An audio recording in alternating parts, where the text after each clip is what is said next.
دو قدم کا فاصلہ تھا دو دلوں کے درمیان۔ وہ ابھی ابھی تیار ہو کر نیچے آیا تھا۔ اتنی دیر لگا دی، کیا کر رہے تھے؟ ولید اپنی بے عزتی بھول بھال کر عائشہ سے ڈھولک چھیننے کی کوشش کر رہا تھا۔ تیار ہو رہا تھا۔ وہ آہستہ سے بولا۔ اس کی نظریں رانیہ کی تلاش میں بھٹک رہی تھیں۔ دیکھو، میں تمہیں کہہ رہا ہوں، میں تم سے اچھا بجا لیتا ہوں۔ ڈھولک اب ولید کے قبضے میں تھی۔ ایسے بجانے سے بہتر ہے کہ تم نہ ہی بجاؤ۔ کیوں نہ بجاؤں؟ میرا دل نہیں کرتا کیا؟ اچھا پھر رانیہ کو بلاؤ، تمہیں کسی صورت نہیں دوں گا۔ ڈھولک اس نے اپنی پشت پر چھپا لیا۔ عائشہ بیچاری اس کے گرد گول گول چکر لگا رہی تھی۔ رانیہ کے نام پر حمزہ ان کی طرف متوجہ ہوا۔ رانیہ کو کہاں سے بلاؤں؟ اس کے ہاتھ پر چوٹ آئی ہے۔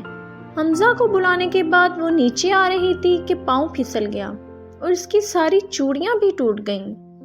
ڈھول لینے کی کوشش کے ساتھ ساتھ وہ اس کے سوالوں کا جواب دے رہی تھی۔ اوہ، اب کہاں ہے وہ؟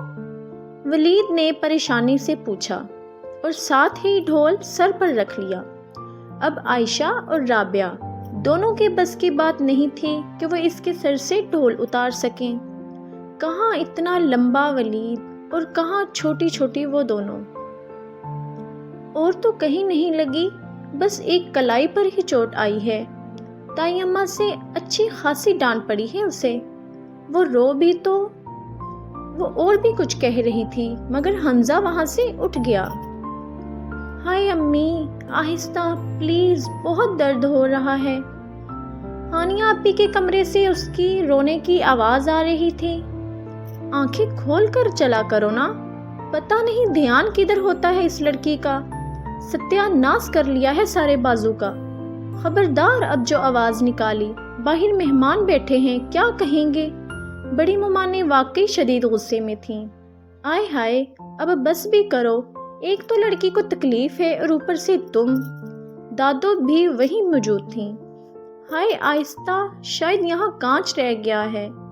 وہ کمرے میں داخل ہوا۔ سامنے ہی دروازے کی طرف پشت کیے وہ بیٹھی تھی اور اس کے سامنے بڑی ممانی اور دادو دوسرے بیڈ پر بیٹھے بڑی ممانی کو ڈانٹ رہی تھیں۔ فرش پر روئی کا چھوٹا سا ڈھیر لگا ہوا تھا جس پر کافی خون لگا ہوا تھا۔ ایک تو یہ خون بھی بند نہیں ہو رہا۔ بڑی ممانی جھنجھلائی ہوئی تھیں۔ کسی سے کہو، بلکہ دادو کی نظر حمزہ پر پڑی۔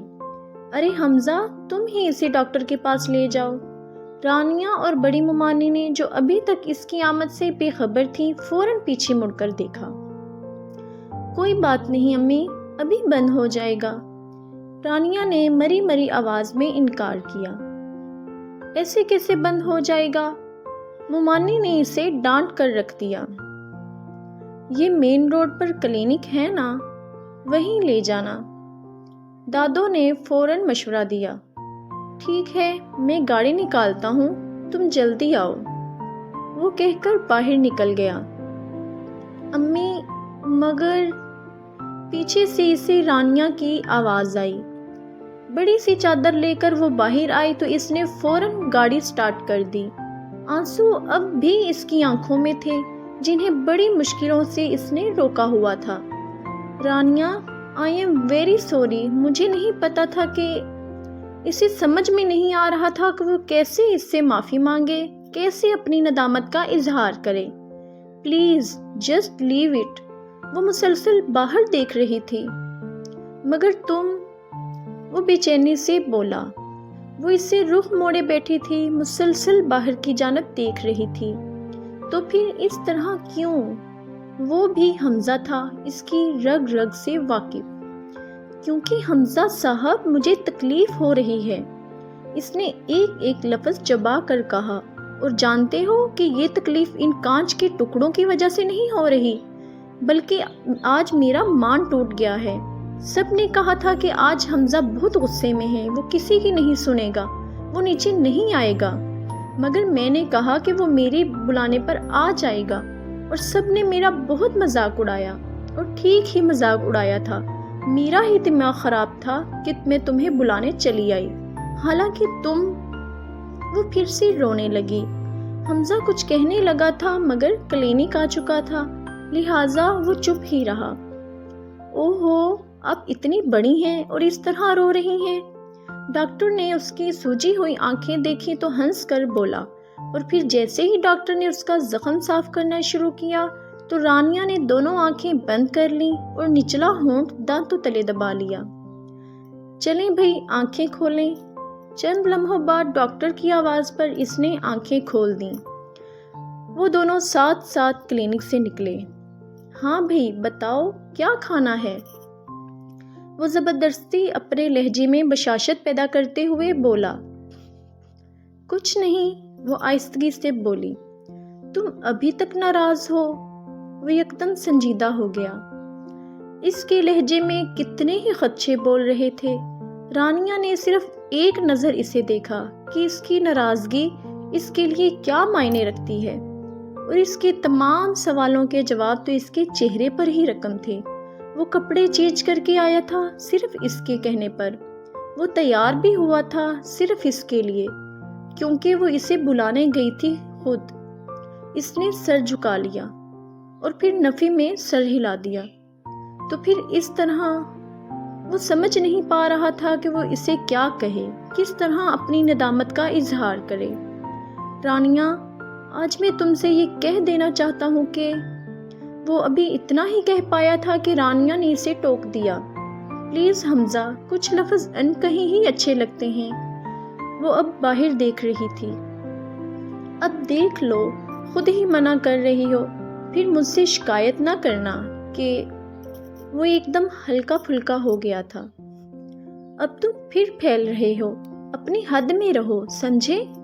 وہ بگڑ کر بولی تو حمزہ قہقہا لگا کر ہنس دیا۔ تم دل کی دھڑکن میں رہتے ہو، میری ان سانسوں سے کہتے ہو۔ وہ دھیرے دھیرے گنگنانے لگا۔ آج یہ لمحے، یہ پل، یہ ساعتیں ان کے لیے یادگار بن گئی تھیں۔ کوئی اظہار نہیں ہوا تھا مگر پھر بھی سب کچھ واضح ہو گیا تھا۔ وہ ایک دوسرے کے لیے کتنے اہم ہیں یہ انہیں معلوم ہو گیا تھا۔ اسے لگ رہا تھا کہ وہ پتھر کا ہو چکا ہے۔ وہ ابھی ابھی اپنے فلیٹ میں آیا تھا۔ پچھلے 3 دن سے وہ مسلسل جاگ رہا تھا اور نیند تو اب بھی اس کی آنکھوں میں نہیں تھی۔ وہ راحیل کو رخصت کر کے آ رہا تھا۔ وہ ہمیشہ ہمیشہ کے لیے یہاں سے چلا گیا تھا، مگر ڈیڈ باڈی کی صورت میں۔ انسان کیا اور اس کی حقیقت کیا؟ یہاں ہم بڑی بڑی خواہشات کرتے ہیں، لمبی پلاننگ کرتے ہیں، مگر یہ سب کچھ کرتے کرتے ہمیں تھوڑی دیر کے لیے بھی یہ خیال نہیں آتا کہ اگر ہم ہی نہ رہے تو کیسی خواہشات، کہاں کی پلاننگ۔ مگر راحیل کی تو بہت چھوٹی چھوٹی خواہشیں تھیں، ننھے منھے خواب تھے اپنے اکلوتے بیٹے کے حوالے سے۔ اس کی خواہش تھی کہ وہ اپنے بیٹے کے لمس کو محسوس کرے، اس کو چھوئے، اس کے لبوں کا بوسہ لے۔ یہ کوئی بہت بڑی خواہش تو نہیں تھی۔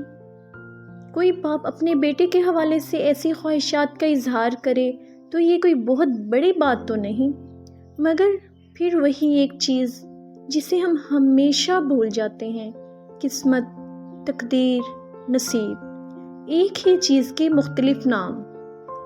اب کہاں کی خواہش اور کہاں کے خواب؟ تمام حسرتیں اپنے دل میں لیے وہ منو مٹی تلے جا سو چکا تھا۔ آہ، راحیل کی آواز ابھی تک اس کے کانوں میں گونج رہی تھی۔ امی کہہ رہی تھی موسیٰ نے ایک دانت نکالا ہے اور اب تھوڑا تھوڑا چلنے لگا ہے۔ یہ بات کہتے ہوئے اس کے چہرے پر کتنی خوبصورت مسکراہٹ تھی۔ بیٹے کے بارے میں بات کرتے ہوئے اس کے چہرے پر ایک شفیع کی مسکان ہوتی تھی۔ 3 دن پہلے اسے فون پر راحیل کے ایکسیڈنٹ اور ہسپتال میں ایڈمٹ ہونے کی اطلاع ملی، آفس میں ہی ملی۔ اس کی حالت بہت نازک تھی اور اس اطلاع پر وہ فوری طور پر ہلنے کے قابل بھی نہیں رہا تھا۔ ابھی تھوڑی دیر پہلے، شاید 5-6 دن قبل تو اس کی شازیہ بھابھی سے بات ہوئی تھی۔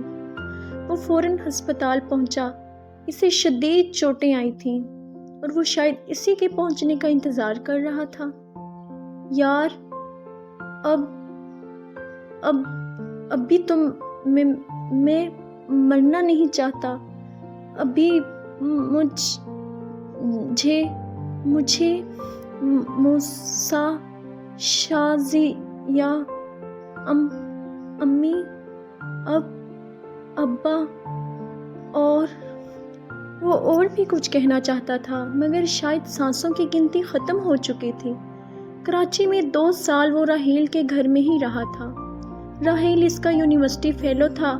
راحیل کی امی نے اس کا خیال بالکل اپنے بیٹوں کی طرح رکھا تھا. پھر راحیل کی شادی ہوئی تو ہر کام کی ذمہ داری راحیل کے والد نے اس کے سر پر ڈال دی. بالکل بیٹوں سا مان دیا تھا. راحیل کا بھائی ابھی بہت چھوٹا تھا لہٰذا وہ اس کا بھائی بن گیا. اس موقع پر راحیل کی لو میرج کو ان دونوں نے کتنے جتنوں سے ارینج کروایا تھا اور راحیل کے والدین تو ابھی تک یہی سمجھتے تھے کہ ان کے بیٹے نے ان کی پسند پر سر جھکایا ہے. موسیٰ ان کی شادی کے 2 سال بعد پیدا ہوا تھا اور جب راحیل کو یہ خبر ملی تھی تو اس نے پورے آفس میں چاکلیٹس بانٹی تھی. کتنا خوش تھا وہ اس دن، جیسے اسے قارون کا خزانہ مل گیا ہو.